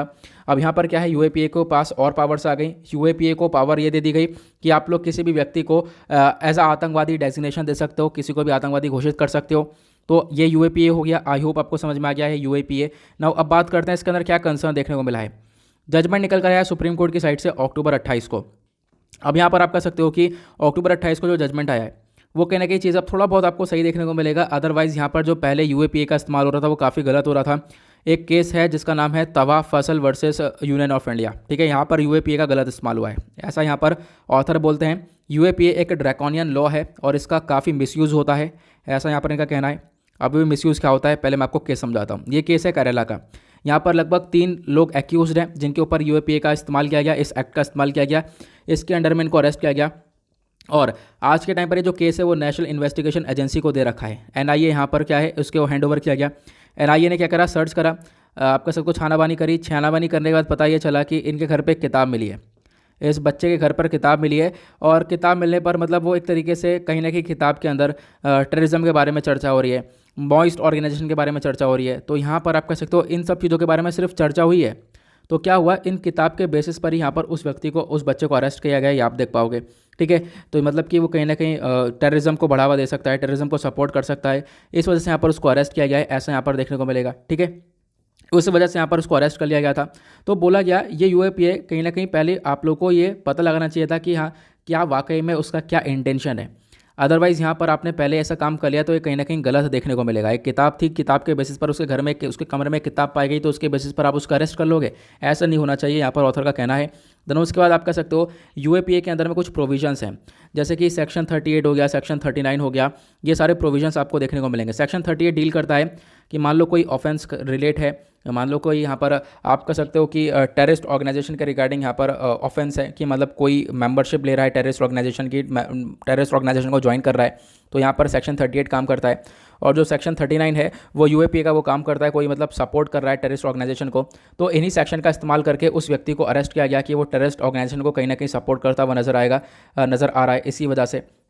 अब आप देख पाओगे क्या हुआ कि जब इस व्यक्ति ने बेल लेने की मांगी तो सुप्रीम कोर्ट ने इस बेल को हटा भी दिया। सुप्रीम कोर्ट ने बोला यहाँ पर मतलब कि सपोर्ट नहीं किया, जो बेल वगैरह है वो नहीं दी गई, ठीक है। आगे मुद्दा ये सुप्रीम कोर्ट में जाता है ना, उधर उसके बाद ये जो मैटर है ये हाई कोर्ट से जाकर सुप्रीम कोर्ट में पहुंचता है, क्योंकि हाई कोर्ट यहाँ पर बेल देता नहीं है इसको। देन उसके बाद ये मैटर सुप्रीम कोर्ट में पहुंचता है। सुप्रीम कोर्ट में एक कॉम्प्रहेंसिव एग्जामिनेशन करने के बाद, इन्वेस्टिगेशन करने के बाद सुप्रीम कोर्ट यहाँ पर बेल देता है। सुप्रीम कोर्ट कहता है कि यहाँ पर पहले आपको पता लगाना होगा कि उस व्यक्ति का इंटेंशन क्या है। ठीक है, आपको पहले ये देखना चाहिए था इंटेंशन क्या है, क्योंकि एक मेन पार्ट प्ले करता है इंटेंशन। तो टॉप कोर्ट ने कंफर्म कर दिया, बेल ग्रांट कर दी, दोनों स्टूडेंट्स को ये एक बेल दे दी गई है, उन दोनों को फ्री कर दिया गया है। और बोला है पहले यहाँ पर आपको इंटेंशन देखना होगा, उस व्यक्ति का इंटेंशन क्या है, क्या वाकई में वो यहाँ पर टेररिस्ट ऑर्गेनाइजेशन को ज्वाइन कर रहा था या टेररिज्म को सपोर्ट कर रहा था। दैन उसके बाद आपको इन्वेस्टिगेशन करने के बाद उसको अरेस्ट करना था। तो सुप्रीम कोर्ट का अब ये एक तरीके से रोल निकल कर आया, ये आप देख पाओगे। सुप्रीम कोर्ट ने यहाँ पर इस प्रकार से जो अपना जजमेंट दिया है, आई होप आपको ये क्लियर हो चुका है। ठीक है, देन उसके बाद तो यहाँ पर ऑथर ने यही समझाया, सुप्रीम कोर्ट ने एक जजमेंट दिया जिसने यहाँ पर यूएपीए का जो मिसयूज़ हो रहा था उसको यहाँ पर ख़त्म किया है। यूएपीए का मिसयूज़ काफ़ी बढ़ चुका है। ठीक है, इसका इस्तेमाल ऐसा और भी बहुत सारे केसेस के अंदर हम लोग को रेगुलरली देखने को मिलता है। उसके बाद यहाँ पर हिपोक्रेसी तो यह है, जो यूएपीए का सेक्शन 430D क्लॉज 5 है, ये यहाँ पर ये बोलता है कि जो बहुत सारे ऑफेंसेस है वो वहाँ पर बेल नहीं मिलेगी। मान लो किसी व्यक्ति को अरेस्ट किया गया तो वहाँ पर बेल नहीं दी जाती है, ये बताया गया है। ठीक है, तो हालांकि आपको इन्वेस्टिगेशन पहले करना होगा, इन्वेस्टिगेशन वगैरह करने के बाद आपको यहाँ पर अच्छे से पता लगाने के बाद कि वाकई में क्या इंटेंशन है, देन उसके बाद यहाँ पर आप उसको बेल दे सकते हो। ठीक है, तो लेकिन आपने सिर्फ और सिर्फ इस बेसिस पर उसको अरेस्ट किया कि उसके घर में यहाँ पर कुछ किताब मिली है टेररिज्म से रिलेटेड, माउस से रिलेटेड, तो आप यहाँ पर उसके बेसिस पर उसको अरेस्ट नहीं कर सकते। तो सुप्रीम कोर्ट ने ये स्टेटमेंट दिया, आई होप आपको क्लियर हो चुका है। तो क्या है सुप्रीम कोर्ट का स्टेटमेंट, ये आपको क्लियर हो जाना चाहिए। ओके, तो मतलब सिंपल से ये आर्टिकल में ज़्यादा कुछ नहीं है। उसके बाद एक और केस के बारे में चर्चा की गई है, वो केस हमें नहीं देखना है, वो हमारे लिए कुछ खास नहीं है, ये मैंने आपको बता ही दिया है। और साथ ही साथ यहाँ पर एक चीज़ और देखने को मिलती है, यूएपीए के अंदर में यहाँ पर मान लो यहाँ पर कोई पर्सन है, ठीक है, उसको 180 दिन तक यहाँ पर अरेस्ट करना मतलब देखने को मिलता है, 180 दिन तक अरेस्ट किया जाता है। देन उसके बाद यहाँ पर एक चार्जशीट वगैरह फाइल की जाती है। तो मतलब कि 180 दिन तक बिना किसी चार्जशीट फाइल करे अरेस्ट किया जाता है। मतलब किसी व्यक्ति को मान लो अरेस्ट किया, अरेस्ट करने के बाद उसको 180 दिन तक तो अरेस्ट करना ही रहेगा, उसके बाद को जो भी चार्जशीट तैयार होगी वो 180 दिन बाद तैयार होगी। तो अपने आप में यहाँ पर काफ़ी सारी चीज़ें बेकार हैं, इस लॉ का इसी वजह से मिसयूज़ काफ़ी ज़्यादा होता है। तो इस लॉ के अंदर बदलाव करने की ज़रूरत है, ऐसा यहाँ पर ऑथर बोलते हैं। और यहाँ पर आप सिर्फ और सिर्फ क्या कर रहे हो, गिल्ट का प्रिजम्पशन कर रहे हो, मतलब कि अंदाज़ा लगा रहे हो, फोरकास्टिंग कर रहे हो। जो मुजरिम है उसका आपने अंदाज़ा लगाया है, अंदाज़ा लगाया है तो आप सही बेसिस में इन्वेस्टिगेशन करके लगाओ ना, क्योंकि यहाँ पर आपने अंदाज़ा लगाकर किसी को अरेस्ट किया है तो उससे क्या हो रहा है, कहीं ना कहीं जो उसके पास राइट्स हैं वो कहीं ना कहीं उनका वोलेशन हो रहा है, उन राइट्स का हनन हो रहा है। ये आप देख पाओगे इस केस के अंदर देखने को मिला। ठीक है, तो यहाँ पर आपको ध्यान रखना है, पहले आपको अच्छे से इन्वेस्टिगेशन करनी है, देन उसके बाद यहाँ पर आगे कोई रोल प्ले करना है। ये चीज़ यहाँ पर बताई गई है ऑथर के थ्रू, आई होप आपको क्लियर हो चुका है। ठीक है, इसी प्रकार से हमने दिल्ली राइट केस देखे। दिल्ली के अंदर बहुत सारे दंगे हुए, 15 जून 2021 में यहाँ पर देखने को मिला। जो दिल्ली हाई कोर्ट है ना, उसने बेल दे दी है। बहुत सारे जो स्टूडेंट एक्टिविस्ट हैं, नताशा नारवाल, ठीक है, देवांगना कालिता, उसका आसिफ इकबाल ताना, ये सब ऐसे हैं जिनको यूएपीए के अंदर चार्ज किया गया था। ठीक है, इनका कनेक्शन था दिल्ली राइट्स के अंदर, लेकिन इनको बेल दे दी गई है। ठीक है, तो आप कह सकते हो यहाँ पर इन चीज़ों के ऊपर ध्यान रखना पड़ेगा हम लोग को थोड़ा सा, और इस चीज़ के ऊपर फोकस रखते हुए हम लोग को थोड़ा सा ध्यान रखना पड़ेगा। इन्वेस्टिगेशन वगैरह की पहले हम लोग को ज़रूरत है, और इसी प्रकार से सुप्रीम कोर्ट ने भी यहाँ पर इस ड्रैकेनियन लॉ के अंदर थोड़ा बहुत चेंज किया है, इसके अंदर ऑल्टर किया है। ठीक है, क्योंकि यहाँ पर इसका मिसयूज़ काफ़ी बढ़ चुका था। आई होप आपको क्लियर हो चुका है क्या बदलाव हुआ है, यूएपीए क्या है। आई होप आपको सारी चीज़ें एक करके क्लियर हो चुकी हैं। ना इसके साथ करेंगे लेक्चर को समाप्त। यही 3 एडिटोरियल्स हमारे लिए काफ़ी ज़्यादा इंपॉर्टेंट थे और अच्छे से हम लोगों ने इसको क्लियर कर लिया है। मिलते हैं आप लोगों से नेक्स्ट वीडियो में। आज के लिए bye bye, have a nice day, thank you and Jai Hind.